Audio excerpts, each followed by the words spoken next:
Radhe Krishna, welcome back to my YouTube channel. दोस्तों, आप सब लोग का मेरे यूट्यूब चैनल पे हार्दिक अभिनंदन है।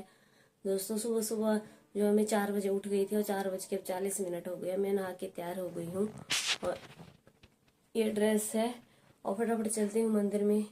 आज अध्याय जो है वो शायद 14वां या 15वां अध्याय है, तो चलिए फटाफट कथा का आनंद।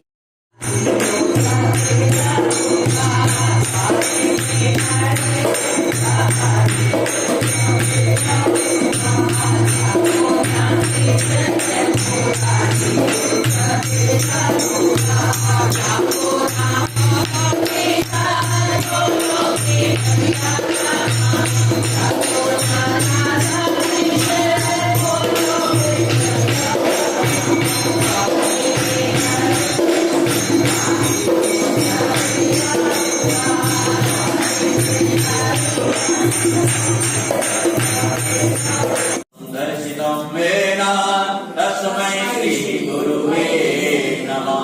श्री गुरु चरण कमलेभ्यो नमः। सच्चिदानंद स्वरूप परब्रह्मा परमेश्वर अनंत कोटि ब्रह्मांड नायक के चरणों में हम सब वंदन करते हैं। आशा है कि सब लोग आप कल दीपावली की शुभ उत्सव बड़े अच्छे तरीके से धूमधाम से मनाए होंगे। तो सभी के घर में लक्ष्मी की, वैसे तो दीपावली भी जब अच्छा लगता है कि जेब पे हो। किसी कवि ने एक शायर लिखा है, बन जाते हैं रिश्ते जब पैसा पास होता है।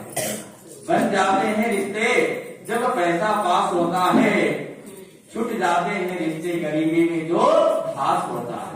जब पैसा नहीं रहता तो फिर कोई झांकने वाला भी नहीं। बहुत अच्छा।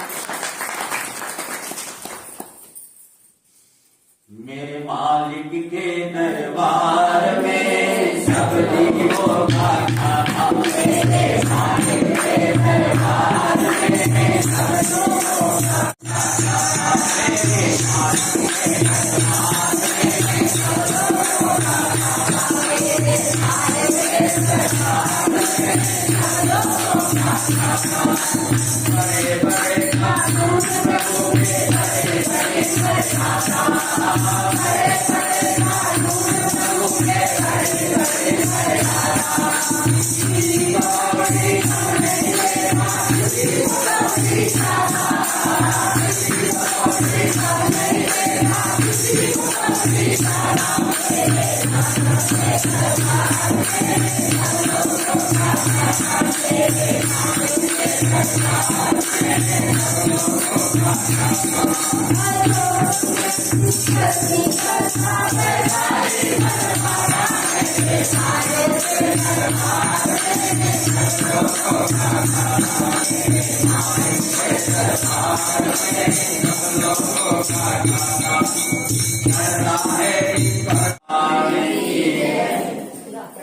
आज अमावस्या तिथि, सभी पितरों के उद्धार के निमित्त ये अमावस्या तिथि। एक बार भगवान नारायण लक्ष्मी से कहते हैं, कथा सुनाते हैं लक्ष्मी। एक निर्जन वन में एक शूद्र रहता था। वो नित्य जो वन में जाते थे, जो रास्ते में जाते थे, उनके धन को लूटता था। सारे धन इकट्ठा किया, उसके पास इतना धन हो गया, फिर भी उसकी लालसा अभी जीव की नहीं रही। तो उसने क्या किया, एक दोस्त से, अपने दोस्तों से कहा कि कोई हमें ऐसा कोई सुरमा बताओ जिसे हम आंखों में डालें, कोई ऐसी चीज डालें कि पृथ्वी में गड़ा हुआ धन भी हम देख सकें। बाहर तो लूटता है वो अंदर की धन रहने की चेष्टा की। तो किसी ने कह दिया कि अरे तुम ऐसा करो, तुम आप जो है शराब पीना शुरू करो, इससे जो है तुम्हें अच्छी दिखाई देगी। तो उसने वही किया, शराब पीते पीते फिर वो पीने लगा। फिर वो रास्ते में जा रहा था, उसके धन को लोग चोर ने लूट करके उसको मार दिया। जब मार दिया तो वो प्रेत योनि में चला गया। किसी बड़ वृक्ष के नीचे वो प्रेत योनि में भट गया। कुछ साल, फिर थोड़ी देर बाद, कुछ महीने के बाद उस शूद्र की स्त्री से एक पुत्र रत्न उत्पन्न हुआ। वो धीरे धीरे बड़ा हुआ और अपने पिता के बारे में जानकारी लिया। तो कैसे मृत्यु हुई पिता की? माँ से पूछने लगा, उनको उद्धार के लिए आपने कोई ऐसा कोई क्रिया कराई है? माँ ने कहा कि हमने तो कोई क्रिया कराया नहीं। तो उसने जाके साधु से पूछा, एक महात्मा से पूछा कि हमारे पिता किस दिशा में जाके मरे हुए हैं, किस हालत में हैं, उनकी उद्धार कैसे होगी? तो वो संत ने बताया कि आप जो है तुम्हारे पिता के ऐसे ऐसे वृत्तांत उन्होंने सुनाया।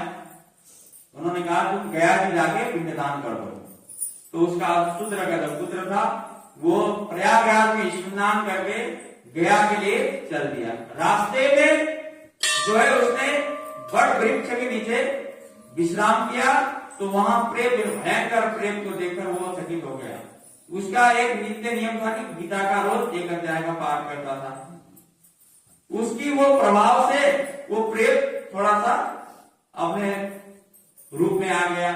फिर गीता की तीसरे अध्याय का पाठ किया ताकि वो प्रेत मुक्त हो गया, वैकुंठ को चला गया। उन्होंने फिर आशीर्वाद दिया माँ को, पुत्र। तो फिर उन्होंने क्या किया कि हमारे जो पुत्र ने पूछा कि हे पिताजी आपकी एक ऐसी दुर्दशा हुई। उन्होंने वृत्तांत सुनाया। सुनाने के बाद फिर उन्होंने हमारे 7 पीढ़ी तक नरक में प्रेत योनि में भटके हुए, अब उसकी उद्धार करो। तो गीता की तीसरे अध्याय पाठ करने से पितरों की मुक्ति होती है। तो आज अमावस्या अपने पितरों के निमित्त हम जितना भी कर सके करना चाहिए, विशेष तो पुरुष को करना चाहिए, तभी ये फल प्राप्त होता है। तो नहीं तो अब क्योंकि पुरुष के पास आपका समय तो है नहीं, क्योंकि पितृ कार्य है, पुरुष को ही करना चाहिए अपने ये ज्ञानी तर्पण वगैरह। तो नहीं कर सके तो अब कलयुग में, अब ये कलिकाल है, समय है नहीं, तो हाथ लगाकर स्त्रियों से कह देते कि तुम जाके दे दो। इसलिए तो बड़ा चिंता रहती है, क्योंकि माँ तो माँ है। धरती कितना सहन शक्ति है धरती माँ में। हम यही मल मूत्र त्याग करते हैं, अनेक प्रकार के भोजन करते हैं, फिर भी माँ इतनी सहन करती है हमें। ऐसे सहनशीलता हमारे ऊपर भी होना चाहिए। बोल पितृदेव भगवान की। इस प्रकार नारद मुनि से कथा सुनने के बाद पृथु ने हाथ जोड़कर कहा, हे महाराज, भगवान की पूजा का महात्म्य सुनाने की कृपा करें।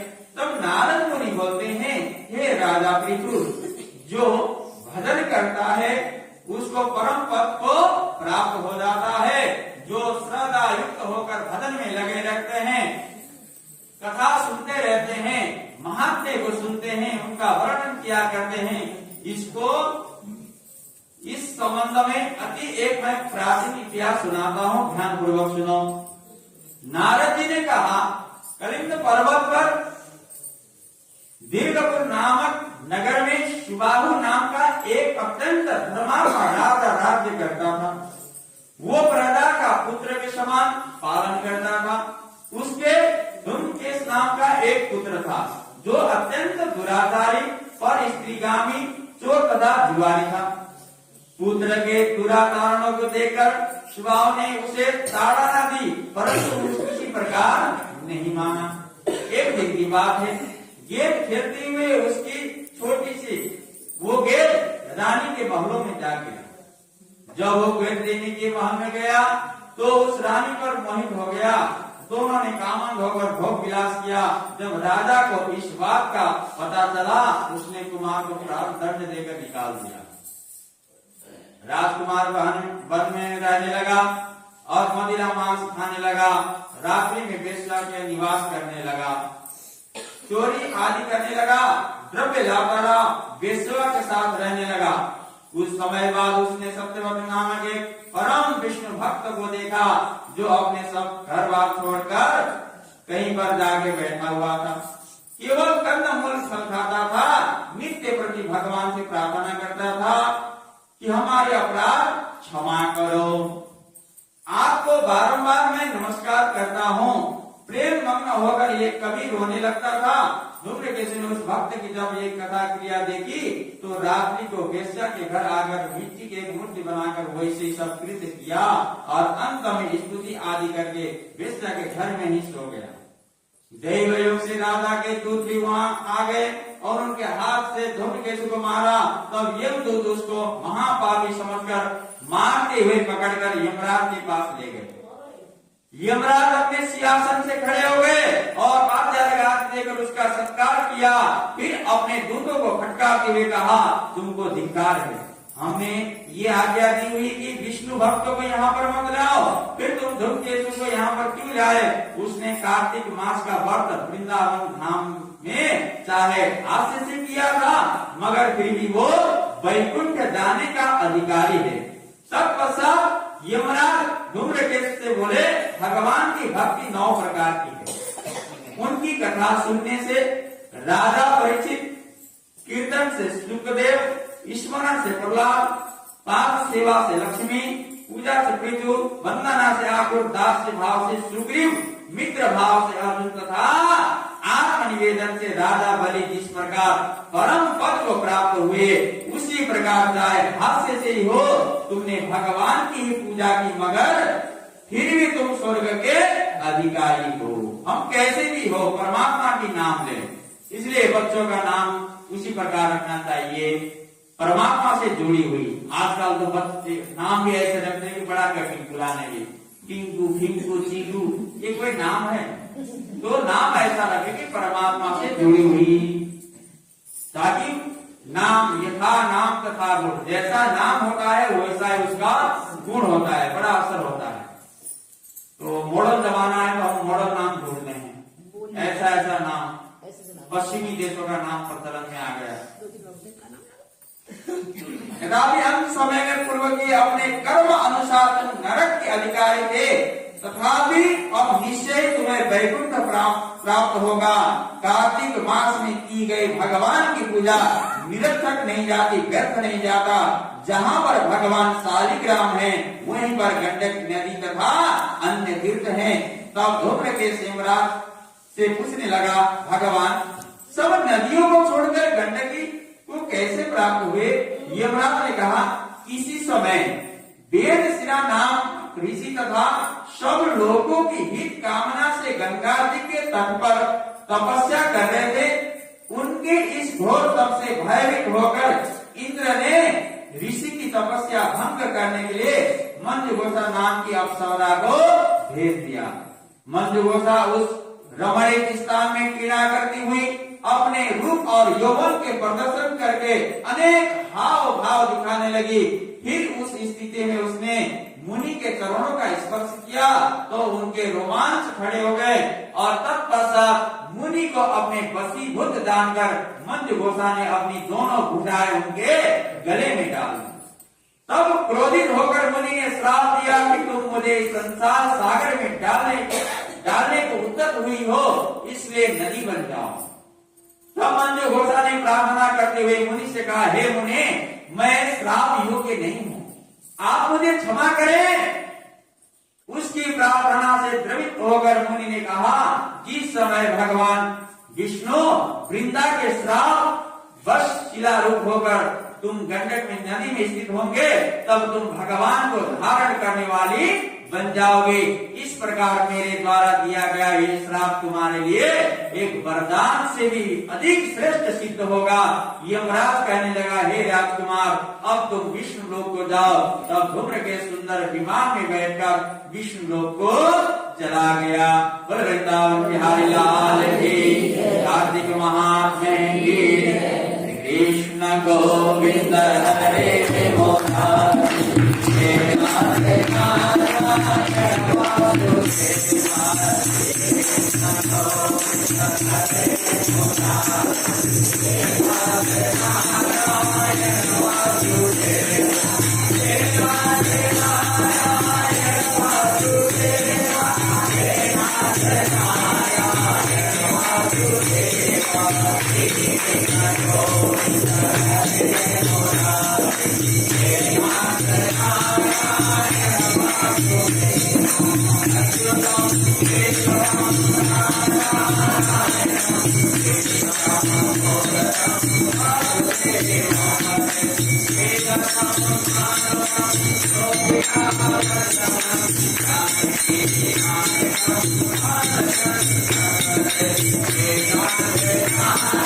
Hare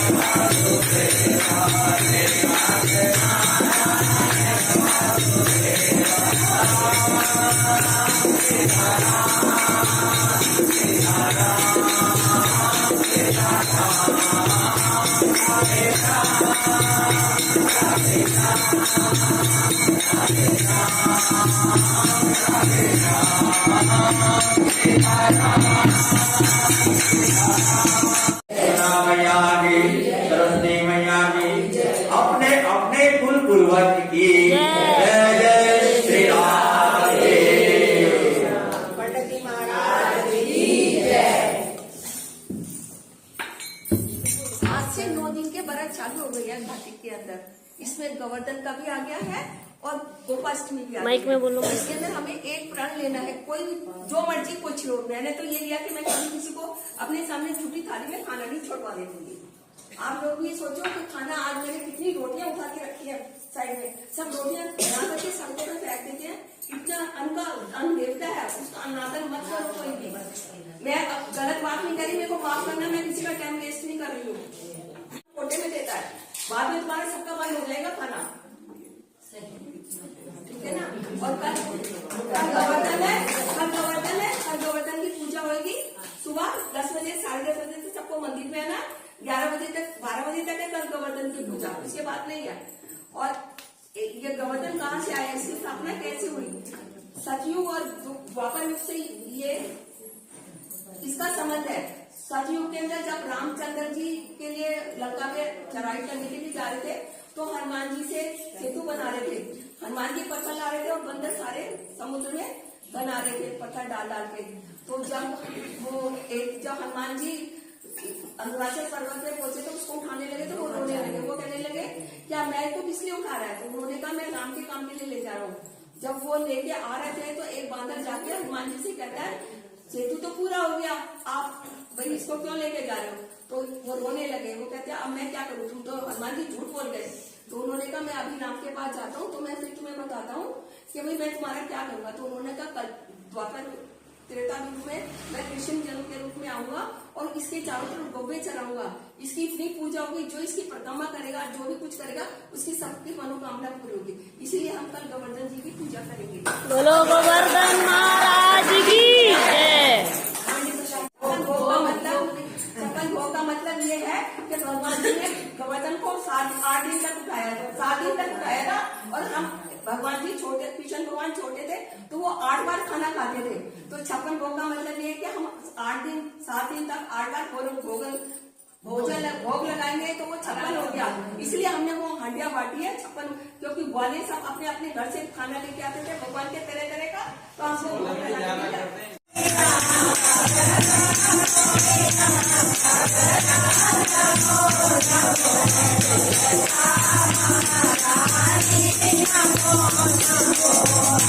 Thank you.